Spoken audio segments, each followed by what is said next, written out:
Bonjour à tous. Nous allons étudier aujourd'hui pourquoi la gravité fait tomber les pommes, mais pas la Lune. Lorsqu'on lâche une pomme, elle tombe sur le sol. Depuis Newton, nous savons que cette chute est due à la force de gravitation qui attire la pomme vers le sol comme un aimant. Repassons le mouvement au ralenti. À chaque intervalle de temps, la distance parcourue par la pomme est plus grande qu'au précédent. La vitesse augmente régulièrement. C'est ce qu'on appelle un mouvement uniformément accéléré. La gravité agit verticalement. Mais au départ, on peut s'amuser à projeter la pomme horizontalement. La pomme ne tombe alors plus en ligne droite, mais suit une jolie courbe qui s'appelle une parabole. Cette courbe est la combinaison du mouvement horizontal qui est impulsé au départ et du mouvement de chute verticale qu'on vient de voir. Si on regarde l'ombre de la pomme sur le sol durant la chute, on voit qu'elle se déplace à vitesse constante. Pour la vitesse verticale, comparons avec la chute sans vitesse initiale. Vu de côté, on a bien une ligne droite et une parabole. De face, les deux mouvements sont parfaitement identiques, ce qui montre que l'accélération verticale est la même dans les deux cas. On peut aussi lancer la pomme vers le haut. La vitesse initiale a alors une composante horizontale et une composante verticale.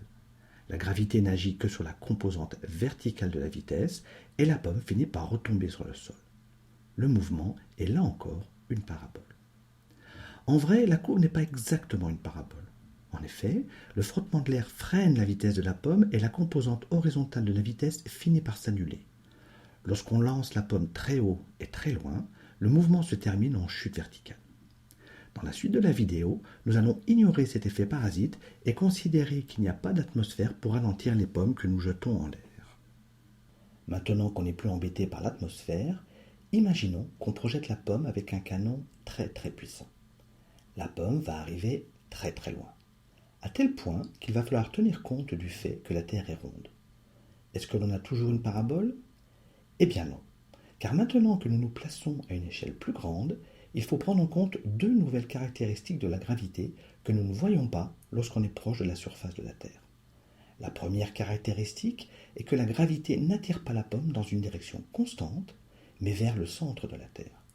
Sur les grandes distances, la direction de la force d'attraction va donc tourner progressivement tout au long de la trajectoire.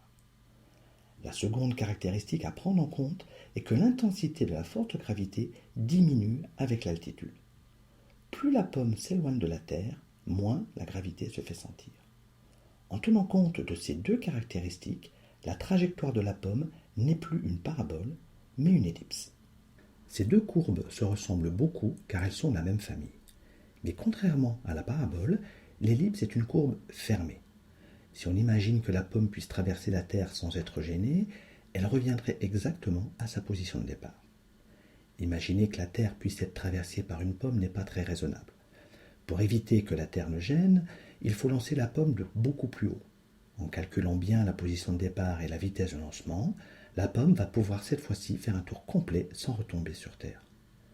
Comme pour notre parabole de tout à l'heure, la force de gravité n'agit que sur une des deux composantes de la vitesse et courbe ainsi la trajectoire.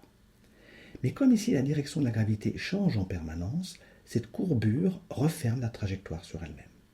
On peut faire varier la vitesse de lancement pour bien représenter cet effet de courbure. Sans vitesse initiale, la pomme tombe bien sûr sur le sol en ligne droite. Avec une petite vitesse initiale, la trajectoire elliptique passe par la Terre et la pomme s'écrase. Avec une vitesse initiale suffisamment importante, l'ellipse s'agrandit et ne passe plus par la Terre. La pomme est en orbite autour de notre planète. En choisissant bien les conditions initiales, l'ellipse peut parfaitement être circulaire. Si j'augmente encore la vitesse, l'ellipse s'allonge de plus en plus. Arrivée à une certaine vitesse, la force de gravité ne pourra pas ramener la pomme vers la Terre. La pomme s'échappe de la gravité terrestre. C'est comme si l'ellipse avait éclaté. La pomme met un certain temps pour faire un tour complet. Plus sa trajectoire est grande, plus ce temps est important. La Lune met un peu plus de 28 jours pour parcourir sa trajectoire elliptique. Vue de la Terre, elle nous semble immobile dans le ciel. Pourquoi elle ne tombe pas ? En fait, elle chute en permanence, mais sa trajectoire ne croise pas la Terre, et heureusement. À bientôt.